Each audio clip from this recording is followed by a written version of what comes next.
Bonjour tout le monde.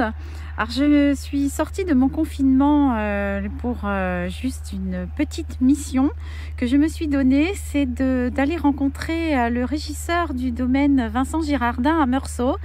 Et je voulais voir comment un domaine viticole en Bourgogne, qui a des équipes, un certain nombre de salariés, gère cette période de coronavirus, cette période qui nous frappe tous et qui met le monde au ralenti. Bonne vidéo, à très bientôt sur Culture Wine.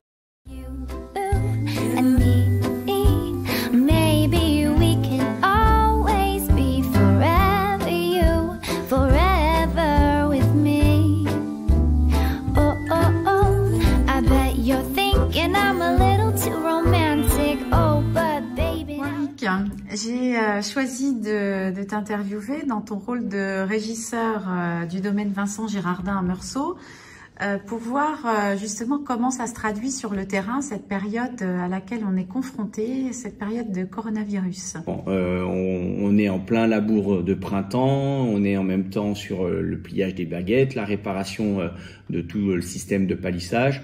Donc on va dire que les mesures qui ont été prises, c'est-à-dire la possibilité de travailler avec les mesures barrières, sont possibles même dans des grosses structures comme la nôtre où on a une équipe relativement importante. Donc on va dire que pour nous, proprement dit pour la maison Vincent Girardin, la récolte 2020 pour l'instant n'est absolument pas compromise, bien au contraire. Et alors, il y a combien de salariés à gérer dans l'entreprise? Alors, au total, par rapport à la partie vigne, on est 16 personnes qui travaillons manuellement, plus 3 tractoristes. On a encouragé chaque salarié à utiliser son véhicule personnel pour se rendre dans les vignes. On a, dans notre malheur, cette chance d'avoir un gros domaine disséminé en de nombreuses parcelles, puisqu'on a à peu près 150 parcelles différentes, réparties sur 33 hectares, ce qui nous permet d'envoyer chaque salarié dans une parcelle bien individuelle. Et donc, bien entendu, à partir de là, on est forcément en phase avec les gestes barrières, c'est-à-dire les 2 mètres minimum. Et on a fermé tous les locaux communs, c'est-à-dire la cantine où ils prennent leur repas. Donc chacun prend leur repas soit à la maison, soit au bout de la vigne. Et on a laissé libre choix à chacun de pouvoir adapter ses horaires. Alors à la cave, on est déjà moins concerné puisqu'en fait il y a 2 personnes qui sont à l'étiquetage, à la préparation de commandes, qui elles concrètement sont éloignées de 2 à 3 mètres de façon permanente. Et au-delà de ça, on leur a fourni un masque à chacun et bien entendu les solutions hydroalcooliques. On leur a imposé de ne pas se côtoyer, que ça soit à la cave ou dans le lieu commun de prise de repas.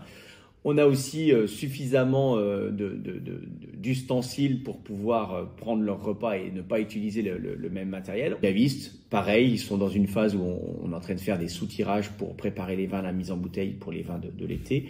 Et il y en a un qui soutire et l'autre, celui qui soutire apporte les tonneaux au milieu du couloir et l'autre, par la suite, vient chercher les tonneaux pour les nettoyer. Alors, ils portent le masque pendant leurs opérations sont en lien avec le vin. Exactement. Et ils ont à disposition la capacité de se laver régulièrement les mains et une solution de gel hydroalcoolique. Est-ce que vous vous sentez privilégié finalement de pouvoir continuer votre métier sans être confiné? Bien entendu. Bien entendu, déjà d'une part, en termes d'idéal de vie, pouvoir travailler dehors, je pense que ça permet d'éviter ce confinement et cette propagation plus facile du virus. Nous, on a une circulation d'air qui est permanente.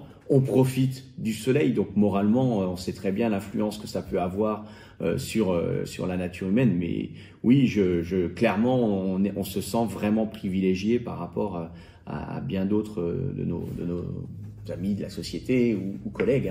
Notre métier. Qu'est-ce que vous répondez si vous entendez dire que la viticulture n'est pas une production indispensable à la vie?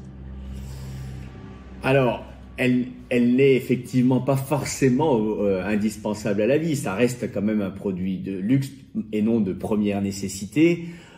Alors après, le problème, c'est qu'on travaille malgré tout avec la nature et c'est là où la complexification est plus importante. C'est que en travaillant avec la nature, on est obligé de suivre les rythmes de la nature. Malheureusement, Dame Nature et Dame Vigne n'est pas sensible à Covid-19 et elle va pas s'arrêter de pousser. Et on sait très bien que si on manque des étapes essentielles de la vigne, du cycle de la vigne, c'est une catastrophe pour nous, pour la suite. Et là vient s'ajouter au stress ambiant un nouveau stress pour nous, puisqu'on rentre dans une période où on va y avoir une forte influence du gel qui existe et qui est maintenant, on peut plus parler de nouveauté, mais qui est quelque chose qui revient à l'ordre du jour dans notre région, puisque cette année, à nouveau, là, on va rentrer en vigilance gel et donc avec la potentialité d'intervenir à n'importe quel moment du jour et de la nuit. Merci Eric pour ce témoignage d'une entreprise qui continue de fonctionner pendant le coronavirus et on espère que tout ça va s'arrêter rapidement et qu'il n'y aura pas trop de personnes touchées autour de nous. Moi aussi, je tiens à vous remercier Marie-Antoinette d'être venue m'interviewer par rapport à ça, mais je tiens aussi au travers de cette interview à remercier tous les gens qui sont dans l'ombre et qui œuvrent directement par rapport à ce virus et à ce fléau que sont bien entendu les médecins, le personnel hospitalier, les gens de l'alimentaire. Et je pense que au jour d'aujourd'hui, une simple caissière, et j'espère que le mot sera pas trop péjoratif, mais une simple caissière a vraiment valeur de vie et sans ces gens-là qui sont directement au contact du potentiel mal, on ne pourrait vivre. Et nous, à côté de ça, on n'est que des gens en retrait, on vit de la nature et on a cette chance de pouvoir être encore dedans et bien entendu, on est fortement privilégiés. Merci. Merci.